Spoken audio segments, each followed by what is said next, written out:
तो दोस्तों राजस्थान में 70/2022-23 के लिए स्कूल मान्यता के लिए आवेदन प्रोसेस है वो शुरू हो गई है।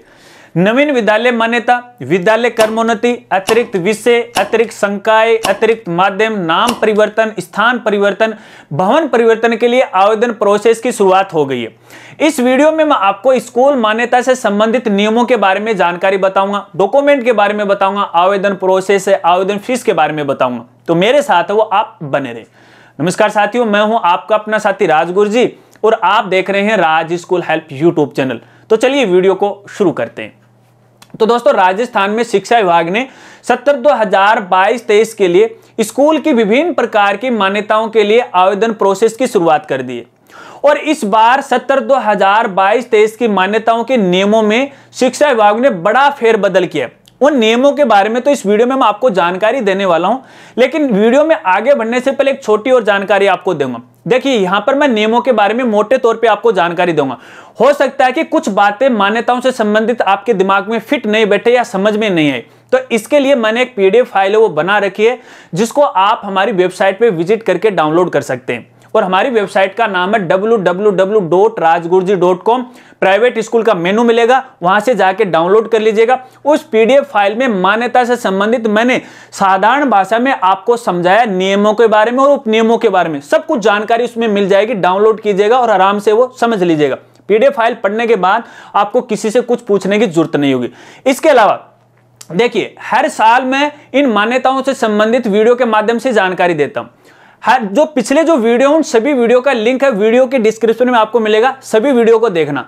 अब आप ये कहोगे कि यार पुराने वाले जो वीडियो हमारे किस काम के, तो देखिए दोस्तों पुराने वाले वीडियो भी आपके लिए काम के, क्योंकि यहां पर मैं मोटे तौर पे जो इस बार बड़े परिवर्तन हुए हैं उनके बारे में जानकारी दूंगा। इसलिए पुराने वाले जो वीडियो आपके लिए इंपॉर्टेंट है। बाकी जो नियम और उपनियम है जो पिछले साल से चलते आ रहे हैं वही नियम है, इसलिए जो पुराने वीडियो आपके लिए इंपॉर्टेंट हो जाते हैं। यहां पर जो इस बार बड़े परिवर्तन किए गए हैं उनके बारे में मैं आपको जानकारी दूंगा।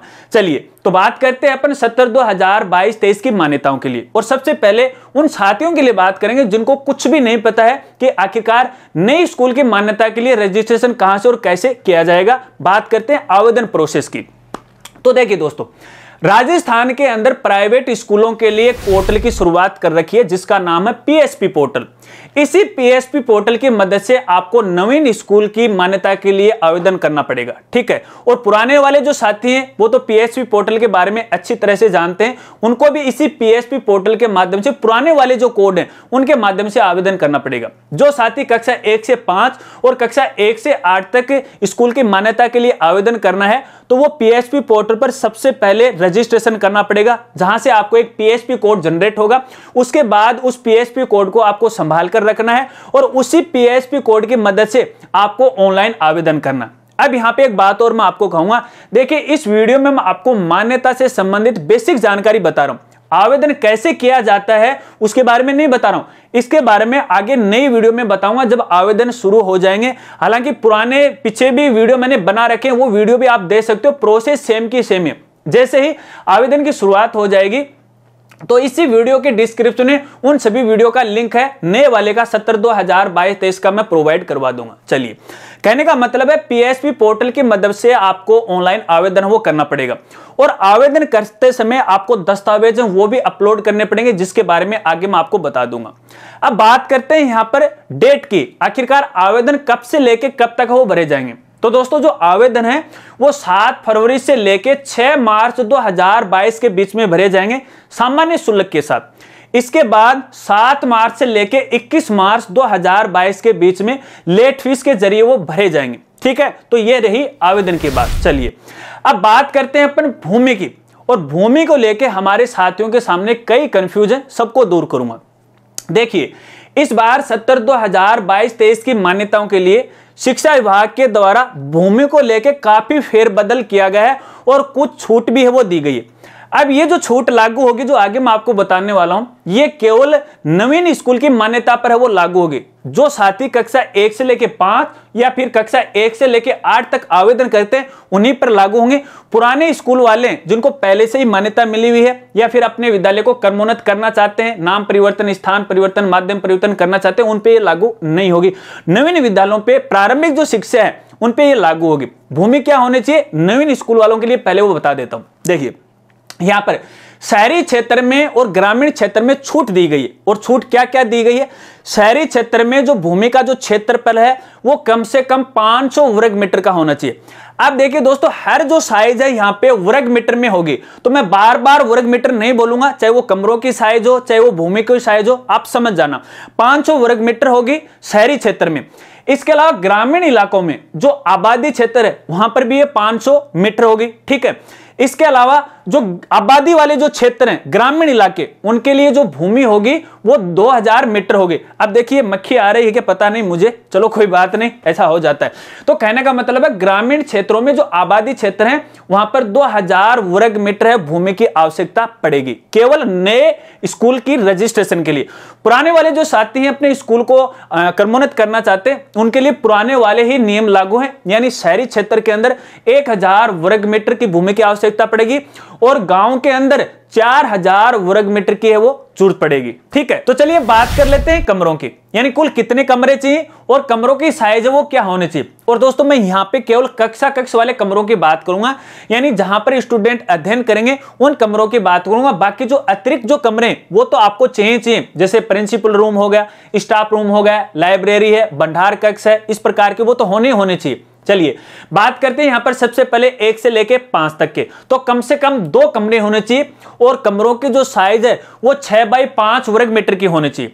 अगर कक्षा 6 से 8 की बात करें तो इसके लिए कम से कम 5 कमरे होने चाहिए और साइज वही है 6 बाई 5 वर्ग मीटर की।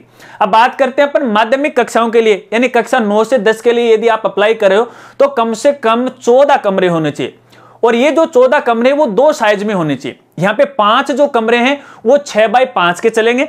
इसके बाद बाकी जो 11 कमरे वो 6 बाई 8 के हैं, वो वर्ग मीटर के होंगे, ठीक है। इसके अलावा उच्च माध्यमिक कक्षाओं के लिए बात करें, यदि आपकी स्कूल मान लीजिए कक्षा 12वीं की है, स्थान परिवर्तन कर रहे हो, माध्यम परिवर्तन कर रहे हो, कोई अतिरिक्त संकाय ले रहे हो या कोई विषय ले रहे हो, तो इसके लिए कम से कम 16 कमरों की आपको जरूरत है वो पड़ेगी। और कमरों की जो साइज है वो भी अलग अलग है, यहां पे रखेगी। इनमें से 5 जो कमरे हैं वो 6 बाई 5 वर्ग मीटर के होने चाहिए और बाकी जो 11 कमरे हैं वो 6 बाई 8 वर्ग मीटर के होने चाहिए। अगर ये जो साइज है तो आप इसके लिए अप्लाई कर सकते हो। कमरों की साइज में किसी प्रकार की कोई कोताही है वो नहीं चलेगी, जो कि आगे मैं आपको बता दूंगा।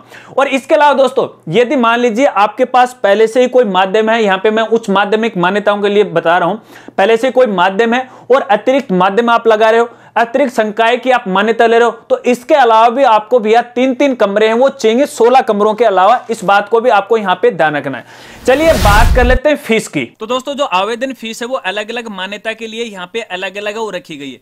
चलिए सबसे पहले अपन नवीन मान्यता की बात कर लेते हैं, कक्षा 1 से लेके कक्षा 8 तक। यदि आप कक्षा 1 से लेके 5 तक आवेदन करते हो तो शहरी क्षेत्र में यह आवेदन शुल्क रहेगा 5000 रुपए, ग्रामीण क्षेत्र में यह रहेगा 2500 रुपए।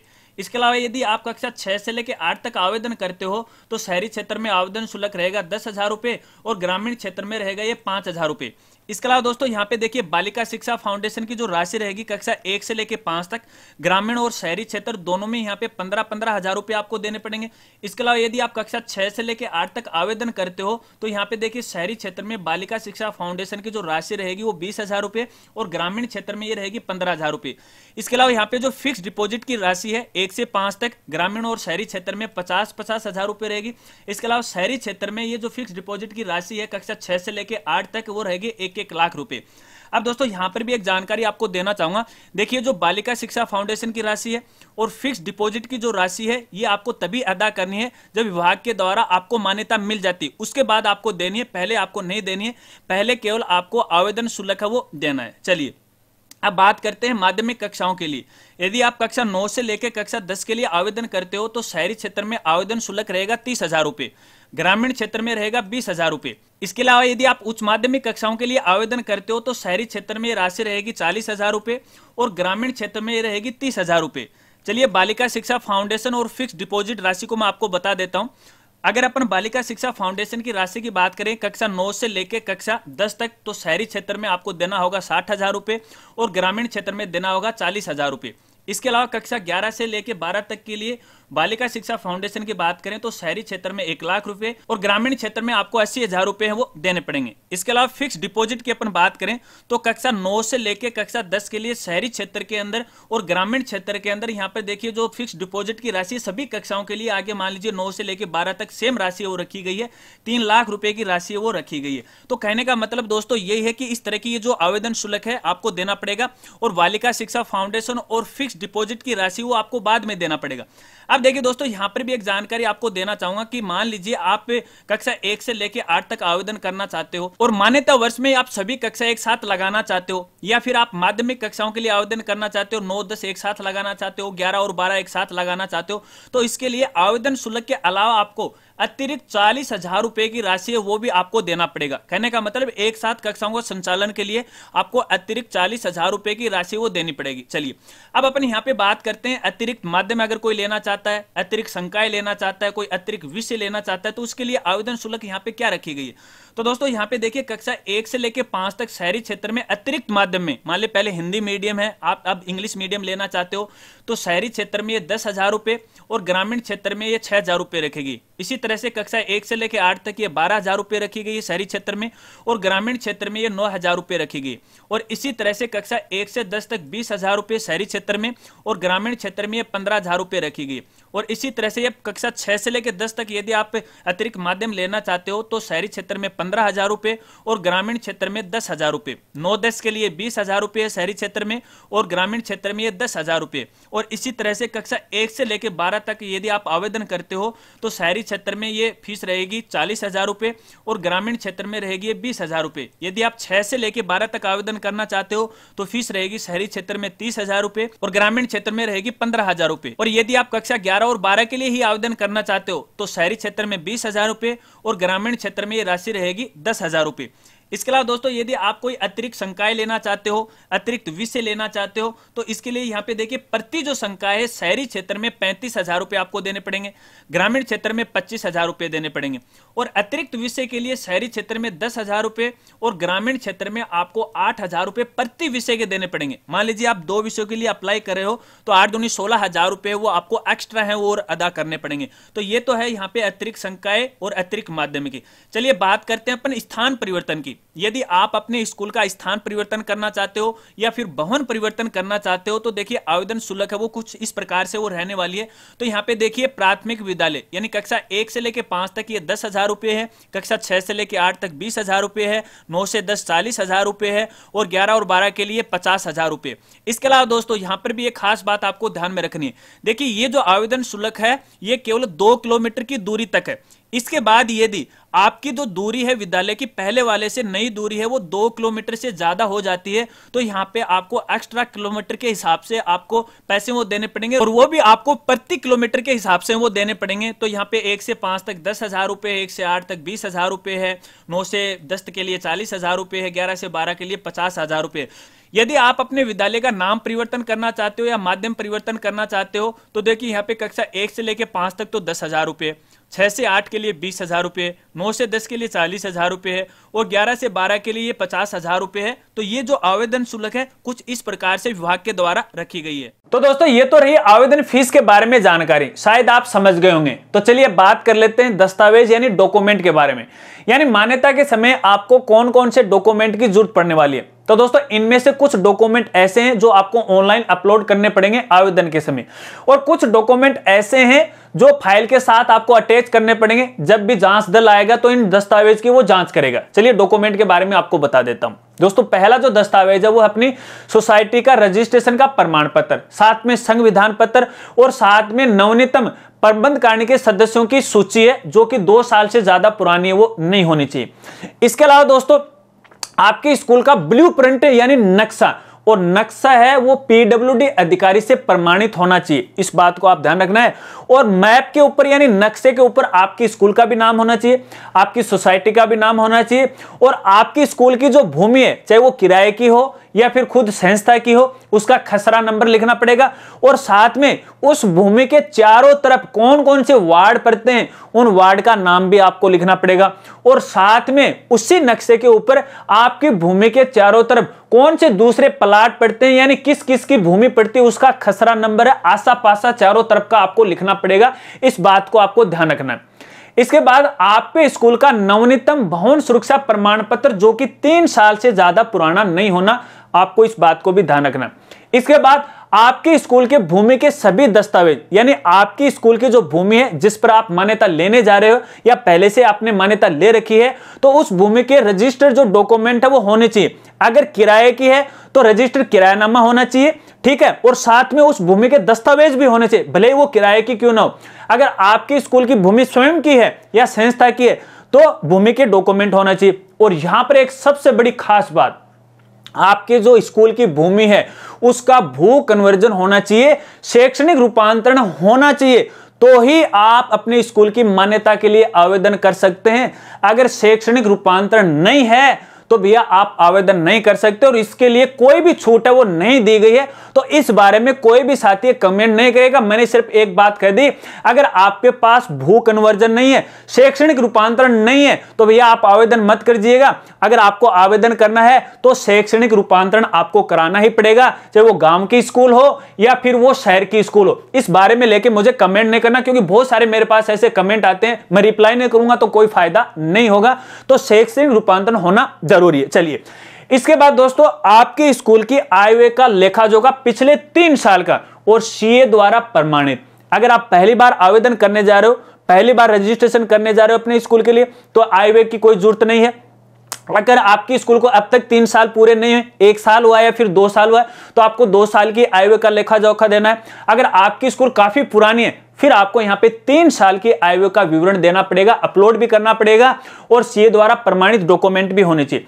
इसके बाद दोस्तों यहां पे फीस एक्ट वो भी होना जरूरी है। यदि आपने अभी तक अपने स्कूल में विद्यालय स्तरीय फीस समिति का गठन नहीं किया है तो वो कर लीजिएगा। अगर आपको ये नहीं पता है कि कैसे गठन किया जाता है तो इसके लिए भी मैंने एक अलग से पीडीएफ फाइल बना रखी है, साइट पे विजिट कीजिएगा, डाउनलोड वो कर लीजिएगा, लेकिन ये होना भी जरूरी है।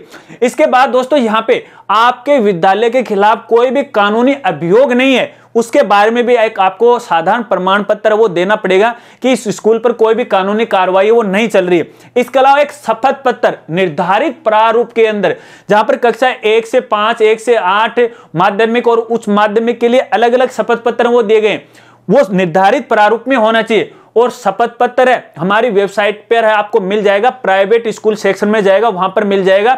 वीडियो बनाने के बाद उसको मैं अपडेट है वो कर दूंगा। तो निर्धारित प्रारूप में 100 रुपए के स्टाम्प के ऊपर वो शपथ पत्र होना जरूरी है, ठीक है।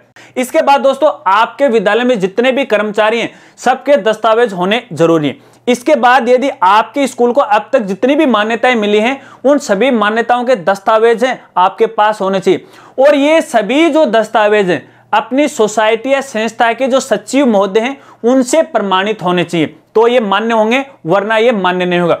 और इसी के साथ अपनी संस्था के द्वारा जो सोसाइटी है ना, कार्यकारिणी रजिस्टर में मान्यताओं को लेके बैठक की कार्रवाई वो भी होनी चाहिए। अगर आपको ये नहीं पता है कि स्कूल की मान्यता के लिए स्थान परिवर्तन, नाम परिवर्तन, विषय परिवर्तन, संकाय परिवर्तन के लिए या अतिरिक्त संकाय है उनके लिए किस तरह से अपने सोसाइटी के रजिस्ट्रेशन में बैठक कार्रवाई की जाती है, तो इसके लिए भी हमारी वेबसाइट पे आपको पीडीएफ फाइल है वो मिल जाएगी।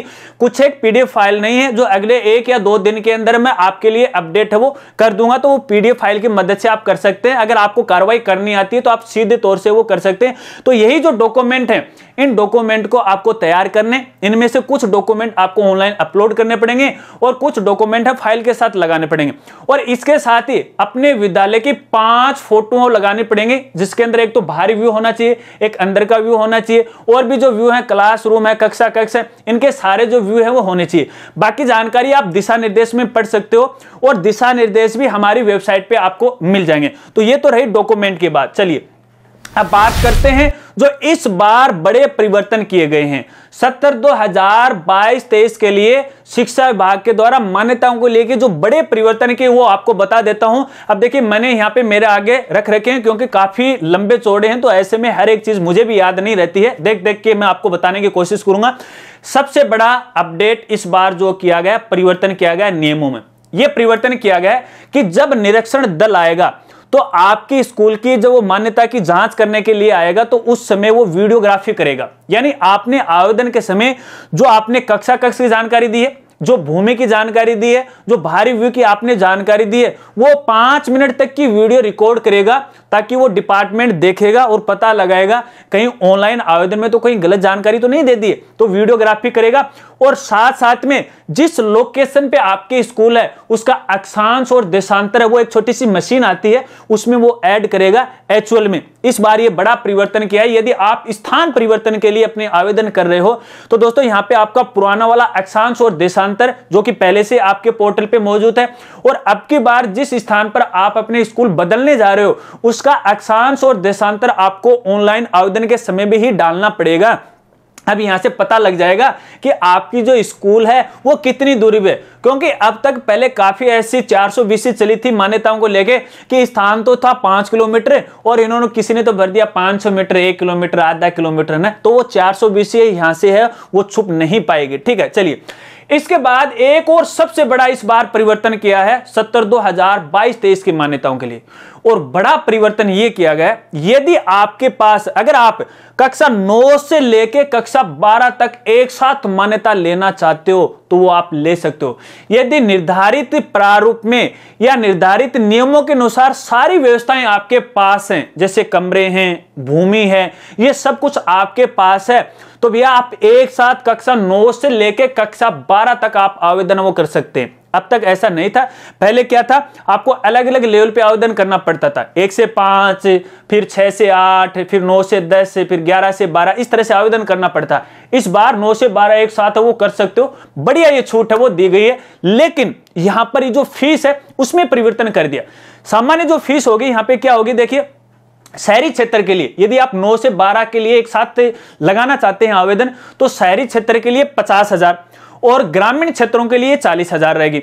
इसके लिए अतिरिक्त शुल्क और देना पड़ेगा। ये तो आवेदन फीस ही है, इसके लिए आपको एक अतिरिक्त शुल्क है वो और देना पड़ेगा। वो क्या है, शहरी क्षेत्र के लिए 80,000 रुपए एक साथ देने पड़ेंगे, वो तो अलग है, ये अलग है, दोनों मिला लेना आप अपने हिसाब से।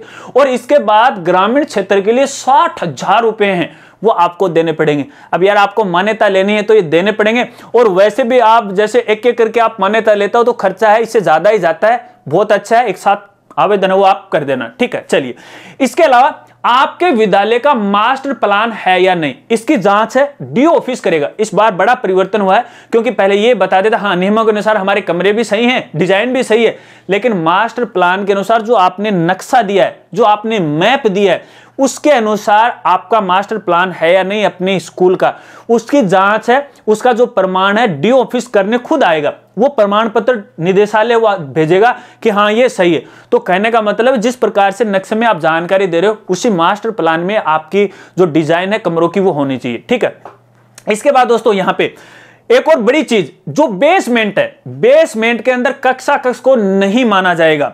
अगर आप अपने स्कूल की मान्यता के लिए आवेदन कर रहे हैं, अगर आपकी जो स्कूल है उसके जो कमरे में बेसमेंट भी है, फर्स्ट फ्लोर भी है और ऊपर जो भी फ्लोर हैं, बेसमेंट को नहीं माना जाएगा, उसके अंदर कक्षा कक्ष नहीं माने जाएंगे। और जो ऑफिस है उसमें आप खोल सकते हो, क्योंकि विभाग का यह कहना है कि बेसमेंट में वातावरण अच्छा नहीं रहता, जो कि जो स्टूडेंट्स हैं उनके स्वास्थ्य के प्रतिकूल होता है। तो ऐसे में बेसमेंट कमरे को कक्षा कक्ष में आपको नहीं गिनना है, वो दिखाना भी नहीं और भरना भी नहीं है।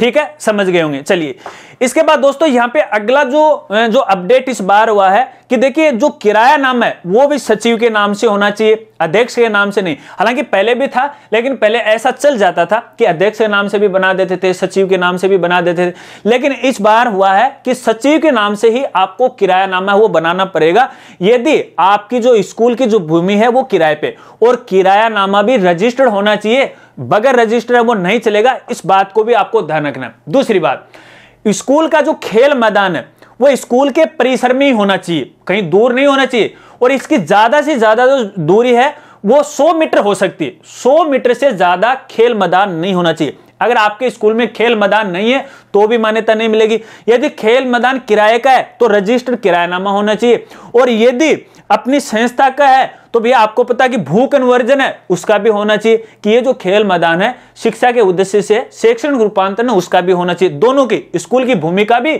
और खेल मैदान का भी। यदि दोनों ही एक ही एरिया में आते हैं, एक ही जगह आते हैं, तो फिर एक में ही काम चल जाएगा, कोई दिक्कत ही नहीं। ठीक है। इसके अलावा यदि आपने जिस भी स्टाफ की जानकारी दी है, आपका जो स्टाफ है, कर्मचारी है, वो आपराधिक प्रवृत्ति का नहीं होना चाहिए। आपराधिक प्रवृत्ति का मतलब यहां से है कि उस पर कोई भी अब तक है कोई कानूनी कार्रवाई नहीं होनी चाहिए। और कानूनी कार्रवाई कौन सी? पोक्सो के तहत, जहां पर आपको पता है ना बच्चों से संबंधित इस प्रकार के काफी सारे केस चल रहे हैं। बच्चों से संबंधित पोक्सो के तहत उस पर कोई भी कानूनी अभियोग है वो नहीं चला होना चाहिए, पहले भी नहीं चला होना चाहिए और अब भी चल रहा है तो भी नहीं काम चलेगा। तो ऐसे स्टाफ की जानकारी आपको नहीं देनी है। तो दोस्तों इस बार ये बड़े कुछ ऐसे परिवर्तन किए गए हैं, शायद आप समझ गए होंगे। हालांकि वीडियो तो काफी लंबी हो गई, लेकिन फिर भी मैंने यहां पर मोटे तौर पे आपको बता दिया। इसके बाद भी आपको कुछ बातें समझनी है। अगर आपको मुझसे बात करनी है, कुछ सपोर्ट मुझसे लेना है, तो भैया इसके लिए तो देखिए आपको हमारे चैनल की मेंबरशिप है वो परचेज करनी पड़ेगी। अगर आपको कोई बात समझ में नहीं आ रही है, पीडीएफ फाइल भी आपने डाउनलोड कर ली, फिर भी आपको कोई कंफ्यूज चल रहा है और आप मेरे से बात करना चाहते हैं, तो मेंबरशिप आपको लेनी पड़ेगी। और मेंबरशिप के लिए आप हमारी वेबसाइट पे विजिट कर सकते हो। वहां पर 2 तरह की मेंबरशिप है। एक मेंबरशिप में मैं केवल आपसे एक बार बात करूंगा, चाहे आप 1 घंटे कर लो चाहे 1.5 घंटे कर लो। और दूसरी जो मेंबरशिप है, महीने में 4 बार है आपके साथ बात है वो करूंगा, जो आपके लिए सपोर्ट के लिए होंगे। अब वो पेड है, अब आप कहोगे यार अब तो पैसे ले रहे हो, तो यार कुछ टेक्निकल समस्याएं होती है, कुछ मजबूरियां होती है, उन मजबूरियों में रहते हुए हमें काम करना पड़ता है। बाकी दोस्तों हमारी वेबसाइट पे आप विजिट कीजिएगा, वहां पर हर प्रकार की जो फाइलें हैं आपको नजर आएंगी, आप देखिएगा, डाउनलोड कीजिएगा। हालांकि वो भी पेड है, डाउनलोड करना चाहो तो आप कर भी सकते हो, वो आपकी मर्जी है। आज की इस वीडियो के अंदर मैं आपको इतनी ही जानकारी दूंगा। अगर वीडियो जानकारी आपको अच्छी लगी हो तो वीडियो को लाइक कर देना, शेयर कर देना, और मान्यताओं को लेकर यदि आपके और भी कोई सवाल है तो वीडियो के नीचे कमेंट है वो कर देना, मैं आपकी पूरी हेल्प करने की कोशिश करूंगा। या फिर आप मुझे इंस्टाग्राम पे फॉलो करके वहां पर भी अपनी समस्या मुझसे पूछ सकते हो। आज की इस वीडियो में मैं आपको इतनी ही जानकारी दूंगा। अच्छी लगी हो तो लाइक कर देना, और चैनल पर पहली बार आए और अभी तक चैनल को नहीं सब्सक्राइब किया है तो चैनल को भी सब्सक्राइब कर लेना। बेल आइकन है उसे भी दबा देना, ऑल नोटिफिकेशन है उसे भी ऑन कर देना, ताकि इसी तरह से नई नई वीडियो की जानकारी आपको मिलती रहे। तो मिलते हैं फ्रेंड्स अगली एक नई वीडियो के साथ, तब तक के लिए जय हिंद, जय भारत।